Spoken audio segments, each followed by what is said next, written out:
Everyone, this is Rahul Kulkarni. सब लोगों का वीकली एनालिसिस में स्वागत करता हूँ। लास्ट वीक में मैंने जो व्यू दिया था बहुत अमेजिंग चला था। मैंने निफ्टी के बारे में एक व्यू दिया था। मुझे लगा था कि निफ्टी प्रोबेबली वहां से बाउंस बैक हो सकता है। निफ्टी ने ऑलमोस्ट 750-800 पॉइंट की रैली दी और उसके बाद फिर से रिट्रेस हो रहा है। लेट्स सी आज का व्यू क्या है। मैं पहले निफ्टी बैंक निफ्टी के बारे में व्यू बताऊंगा और फिर मुझे कुछ स्टॉक्स अच्छे लगते हैं पोजिशनल के लिए, वो मैं बताऊंगा। सो लेट्स सी निफ्टी का चार्ट। लास्ट वीक मैंने बोला था कि निफ्टी प्रोबेबली यहां से रिवर्स हो सकता है और वहां से निफ्टी ने रिवर्स किया। मैं कुछ ज्योतिष नहीं हूं, मैंने नॉर्मल जो मैंने रेजिस्टेंस सपोर्ट जो होते हैं वो मैंने ड्रॉ किए थे और वहां पे मुझे लगा था कि ये प्रोबेबली फेल्ड ब्रेकडाउन हो सकता है और उसके बाद निफ्टी ऊपर गया। अभी जब भी निफ्टी ऊपर जा रहा था तो तभी मैंने एक रेजिस्टेंस लाइन या ट्रेंड लाइन मार्क कर ली थी और बराबर निफ्टी ने वहां से एक रेजिस्टेंस लिया और निफ्टी अभी नीचे आ रही है। एक हमेशा ध्यान में रखना है, निफ्टी या कौन सा भी स्टॉक एक लाइन में कभी ऊपर नहीं जाएगा, वो जिगजैग वे में ऊपर जाएगा। निफ्टी फिलहाल आप देख सकते हो कि थोड़ी ऊपर जा रही है, नीचे जा रही है, ऊपर जा रही है, नीचे जा रही है, यानी कुछ ट्रेंड नहीं है निफ्टी में। ट्रेंड आने के लिए निफ्टी को एक डिसाइसिव मूव देना पड़ेगा, आइदर ऊपर या नीचे। अभी मैं 50 ईए में अगर लगाता हूं 50 ईएमए अगर लगाता हूं तो निफ्टी बराबर 50 ईएमए के सपोर्ट पे है। हमेशा याद रखो 50 EMA acts as a super support and super resistance. मुझे ऐसा जब भी निफ्टी ऊपर जा रहा था तो मुझे ऐसा लग रहा था कि निफ्टी नीचे आएगा, 50 ईएमए का सपोर्ट लेगा और फिर ऊपर जाएगा। पर अभी लास्ट 2 दिन में जो निफ्टी ने फॉर्मेशन किया है, इससे ऐसा लग रहा है कि प्रोबेबली निफ्टी थोड़ा सा बेरिश मोड में है। दूसरी चीज मैं बताना चाहता हूं, जब भी मैंने वीक मंथली चार्ट देखा, ओके, मैं आज मंथली चार्ट देख रहा था तो मंथली चार्ट में जो लास्ट 4 कैंडल्स है निफ्टी की वो बहुत अच्छी नहीं है। आप देख सकते हो मार्केट ऑलमोस्ट वन वे ऊपर गया है, थोड़ा सा नीचे आना जरूरी है। तो सी यहां से नीचे आएगा तो वो उसको हम लोग क्रैश नहीं बोलेंगे, उसको हम लोग थोड़ा सा करेक्शन बोलेंगे। जब ये करेक्शन आएगा तो ही मार्केट जब भी ऊपर जाएगा तो बहुत जबरदस्त रिटर्न देगा। अगर आप देख सकते हो ये जो 4 कैंडल्स है, लास्ट की 4 जो कैंडल्स है उसमें ऊपर के विक्स बहुत ज्यादा बड़े हैं। यानी जब भी मार्केट ऊपर जाने की कोशिश कर रहा है तो वहां से सेलर्स बहुत ज्यादा पावरफुल हो रहे हैं और निफ्टी को ड्रैग कर रहे हैं। हम लोग को कैसा कैंडल चाहिए? हम लोग को कैंडल ऐसा चाहिए ग्रीन, ताकि उसमें पता चले कि बायर्स बहुत ज्यादा स्ट्रांग है। जब तक मार्केट ये हाई तोड़ता नहीं है तब तक मैं एग्रेसिवली बाय नहीं करूंगा, मैं निफ्टी में बायर नहीं रहूंगा। आप अगर लास्ट 2 कैंडल देखोगे तो Nifty has formed an inside bar. जब भी ये हाई और लो टूटेगा तो you can go short, positional short in Nifty. हमेशा याद रखना है जो भी आप कुछ करो एक प्रॉपर रिस्क मैनेजमेंट के साथ करो, एक आपका स्टॉप लॉस, आपका लॉस बेरिंग कैपेसिटी है वो डिसाइड करो और फिर उसके बाद आप ट्रेड ले लो। पर यहां से मुझे ऐसा लगता है कि निफ्टी के नीचे आने के चांसेस ज्यादा है। ओके, हम लोग बैंक निफ्टी देखते हैं। बैंक निफ्टी आप देख सकते हो, बैंक निफ्टी जितना निफ्टी ऊपर गया है उतना बैंक निफ्टी ऊपर नहीं गया है। हमेशा निफ्टी और बैंक निफ्टी हमेशा एक साथ चलते हैं, पर बैंक निफ्टी अभी तक इतना ऊपर गया नहीं जितना निफ्टी गया है। पर बैंक निफ्टी ने जो पहला हाई था, जो प्री कोविड हाई था, वो उसने ब्रेक किया, फिर नीचे आया और अभी एक एक क्या बोलते हैं, एक हैमर जैसा फॉर्मेशन दिया है। अभी ये हैमर जैसा सी ऐसा नहीं हो सकता कि निफ्टी नीचे आ रहा है और बैंक निफ्टी ऊपर जा रहा है, ऐसा कभी हो नहीं सकता। आइदर दोनों ऊपर जाएंगे या दोनों नीचे आएंगे। जब भी मैं डेली टाइम फ्रेम में जाता हूं तो जैसे निफ्टी ने एक ट्रेंड लाइन का रेजिस्टेंस लिया था वैसा ही बैंक निफ्टी ने भी रेजिस्टेंस लिया है। और बैंक निफ्टी का जो क्लोज है वो 50 ईएमए के नीचे है, which is not a good close. जब तक हम लोग को कंफर्मेशन मिलता नहीं, यानी 50 ईएमए के ऊपर क्लोजिंग नहीं देता है, हम लोग इसमें पोजिशनल बाय बैंक निफ्टी में नहीं करेंगे। हम लोग ट्रेड करेंगे पर इंट्राडे ही में ट्रेड करेंगे, पोजिशनल यानी स्विंग ट्रेड के लिए देखेंगे नहीं। हम लोग स्विंग ट्रेड कभी देखेंगे जब भी यहाँ एक ब्रेकआउट होगा रीटेस्ट होने के बाद जब भी ऊपर जाएगा तभी हम लोग बाइंग लेंगे, या फिर ये लो तोड़ने के बाद एक रीटेस्ट होने के बाद जब भी नीचे जाएगा तो हम लोग सेलिंग पोजीशन लेंगे। तब तक हम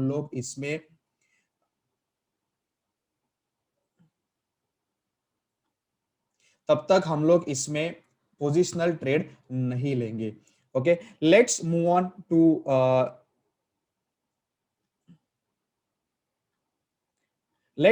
टू द नेक्स्ट। हम लोग अभी स्टॉक्स देखते हैं, स्टॉक्स क्या क्या अच्छे लग रहे हैं। स्टॉक स्पेसिफिक मूवमेंट बहुत ज्यादा है फिलहाल, वो हम लोग देखते हैं। फर्स्ट स्टॉक है टाटा मेटालिक्स। टाटा मेटालिक्स अगर मैं वीकली चार्ट में देखूं, हम लोग पहले वीकली में जाएंगे या डेली, फिर डेली में आएंगे। सी हमेशा मैं जो स्टॉक देता हूं ना, वो आप स्विंग ट्रेडिंग के लिए देखो। 2 दिन, 1 दिन, 2 दिन के लिए मत देखो, वो एक स्विंग ट्रेड के लिए देखो जहां पे आपको साइजेबल रिटर्न मिल सकता है। आप देख सकते हो कि उसने 975 का जो हाई था 2018 में बनाया हुआ, वो उसने ब्रेक किया है अभी। और उसका आप वॉल्यूम देख सकते हो, पिछले 1 साल में वो बहुत ज्यादा वॉल्यूम है। दूसरा चीज, जब भी रेजिस्टेंस ब्रेक होता है, रेजिस्टेंस ब्रेक होने के पहले अगर कंसोलिडेशन रहेगा तो स्टॉक ब्रेकआउट देने के बाद बहुत ज्यादा ऊपर जाता है। ये एक चीज आप ध्यान में रखो, जब भी रेजिस्टेंस ब्रेक होने से पहले अगर वो कंसोलिडेट होता है और फिर रेजिस्टेंस ब्रेक करता है तो वो स्टॉक बहुत ज्यादा रिटर्न्स देता है। अभी मैं कभी बाय करूंगा, मैं कल ही नहीं बाय करूंगा। ओके, इसको मैं कुछ लेवल्स हम लोग डिफाइन करेंगे। मैं डेली में जाता हूं। आप डेली में भी लास्ट फ्राइडे का ये वॉल्यूम देखो, बहुत ही ज्यादा है। अभी उसने ब्रेकआउट तो दे दिया है, इतना ब्रेकआउट देने के बाद कल एक हो सकता है इसने हाई तोड़ा और हम लोग ने और वो ऊपर चला गया। दूसरा चीज हो सकता है यहाँ पे वो थोड़ा सा कंसोलिडेट हो और फिर ये हाई तोड़ दे। ये जब भी हाई टूटेगा, हम लोग लेवल्स मार्क कर लेते हैं, जब भी ये हाई टूटेगा तो हम लोग बाय करेंगे। मैंने 1096 का जब भी हाई टूटेगा तो हम लोग इसको बाय करेंगे। हम लोग स्विंग लो का उसका स्टॉप लॉस रखेंगे, यानी 816 का। ओके, अभी इसका टारगेट कैसा निकालना है, हम लोग इसका पोजिशनल स्विंग ट्रेडिंग का टारगेट निकालेंगे। ओके, मैं हमेशा बोलता हूं जहां से जितना लो है और जितना रेजिस्टेंस का गैप है, that becomes your first target. अगर हम लोग ने यहाँ पे प्राइस रेंज निकाला तो that becomes 662 points from the breakout, यानी उसका टारगेट हो जाता है ऑलमोस्ट 1642। यानी हम लोग 1100 के ऊपर बाय करेंगे और हम लोग 1600 का टारगेट इसमें रखेंगे। ये बहुत पावरफुल दिख रहा है considering volumes, considering the kind of breakout. आपको पोजिशनल अगर पैसा बनाना है तो ये स्टॉक आपको पोर्टफोलियो में रखना है। नेक्स्ट स्टॉक है उषा मार्टिन। उषा मार्टिन अगर आप स्टॉक देखे जाए तो ये स्टॉक ऑलमोस्ट 2011 से एक रेजिस्टेंस पे आ रहा है। 45 का उसका रेजिस्टेंस है जो उसने फ्राइडे को ब्रेक किया है। 48.25 का क्लोजिंग है।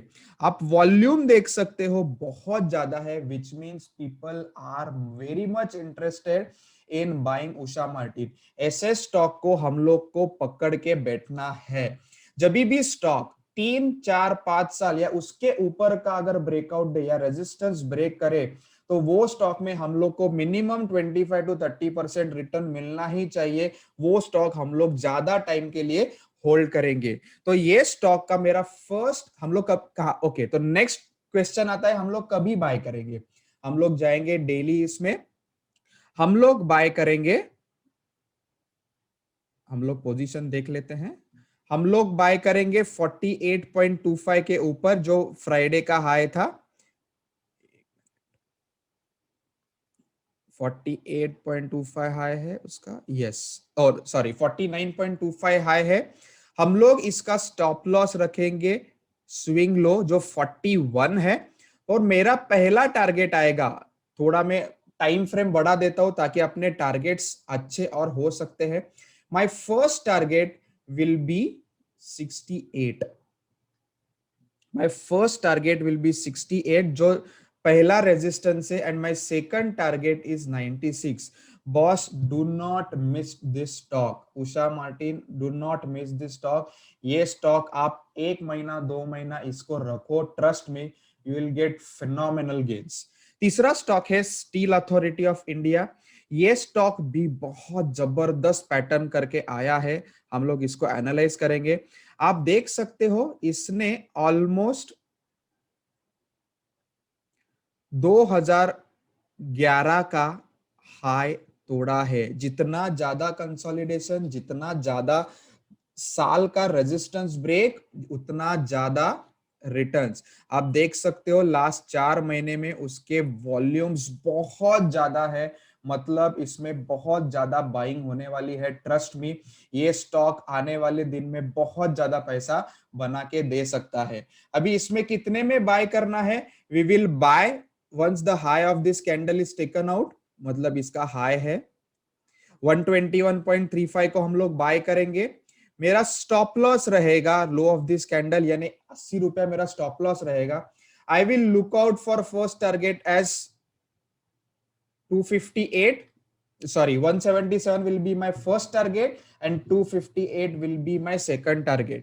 इसमें मैं आपको एक चीज बताता हूं, अगर ये स्टॉक जब भी ये high तोड़ेगा,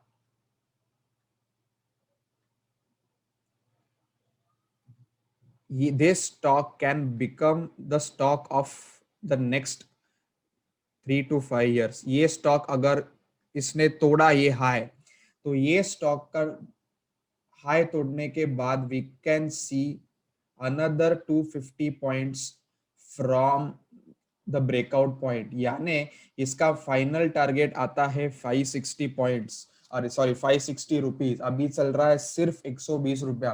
trust me, PSU sector बहुत जबरदस्त लग रहा है, बहुत पैसा बना सकता है अगले 2 या 3 साल में। नेक्स्ट चौथा स्टॉक है हिंद कॉपर। हिंद कॉपर भी सेम है, इसने ऑलमोस्ट 2013 का हाई तोड़ा है। इसमें एक बहुत अच्छी खूबी है, तोड़ने के बाद इसने एक रेड कैंडल यानी रिटेस्ट किया है, अभी आगे जाने की कोशिश कर रहा है। मैं 2 हफ्ते से बोल रहा हूं, अगर जब भी ये 166 तोड़ेगा, the returns will be just phenomenal. मैं अगर वीकली टाइम फ्रेम पे जाता हूं, मेरा स्टॉप लॉस रहेगा 120। ये पोजिशनल स्टॉक है, 120 will be my stop loss. My target will be somewhere around, I will show you. मेरा टारगेट आएगा, मेरा फर्स्ट टारगेट आता है 277। ट्रस्ट मी, ये स्टॉक बहुत जबरदस्त जाते हैं। मैंने ऐसा ही कोपरान स्टॉक देखा था जो बहुत जबरदस्त गया। गिव यू एन एग्जांपल ताकि लोगों को उसमें ग्रेविटी समझ जाएगी। सी कोपरान ने ऑलमोस्ट 20 साल का एक हाई तोड़ा था, फिर वो नीचे आया और 100 का आज 175 हुआ है। 75% returns after breakout of 20 year resistance. पर उसको टाइम लगा, 4-5 महीने गए, but still if you get 75% returns in 5-6 month, it is phenomenal returns. ऐसे स्टॉक अपने को सिर्फ होल्ड करके रखने हैं, trust me you will get phenomenal money. Fifth stock है धनु का। धनु का भी almost at the all time high है। मैं वीकली टाइम फ्रेम पे जाता हूं, आप देख सकते हो वीकली टाइम फ्रेम पे 935, 929, 935 इसका ऑल टाइम हाई है। अभी ऑल टाइम हाई टच करने के बाद वो कंसोलिडेट हुआ है और उस almost on the verge of breakout है।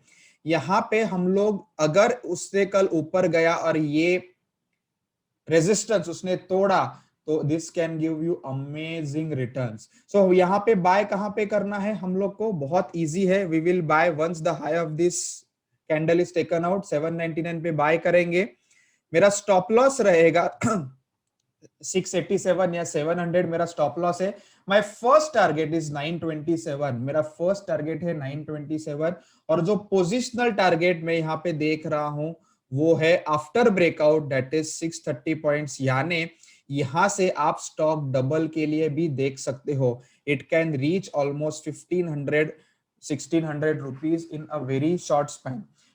हमेशा याद रखो कौन सा भी स्टॉक के मैं अगर व्यूज बता रहा हूं तो आपको रिस्क मैनेजमेंट फॉलो करना है। नेक्स्ट स्टॉक मेरी लिस्ट में है वो है एस्टर। एस्टर में आप देख सकते हो इसने भी ऑल टाइम हाई तोड़ा, फिर नीचे आया और फिर ऊपर जा रहा है। ओके, बहुत इजी टू अंडरस्टैंड है। हमेशा स्टॉक जब भी ऑल टाइम हाई तोड़ता है तो वो रिटेस्ट करने को आता है, कंसोलिडेट होता है और फिर ऊपर जाता है। ऐसे स्टॉक बहुत ज्यादा पावरफुल होते हैं। मेरा मेरे I will buy once the high of this candle is taken out, यानी 152 रुपीज पे मैं बाय करूंगा। मेरा स्टॉप लॉस रहेगा स्विंग लो, यानी 100 रुपया मेरा स्टॉप लॉस रहेगा। मेरा टारगेट इसमें रहेगा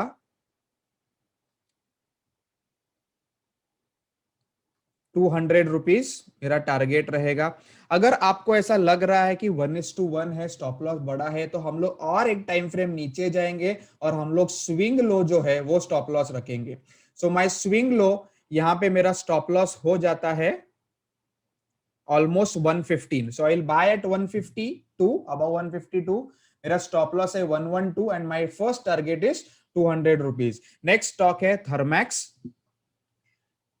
मेरे आप स्टॉक्स देखोगे तो mostly they will be at all time high और 52 वीक हाई। क्यों? क्योंकि उसमें ही ज्यादा पैसा है।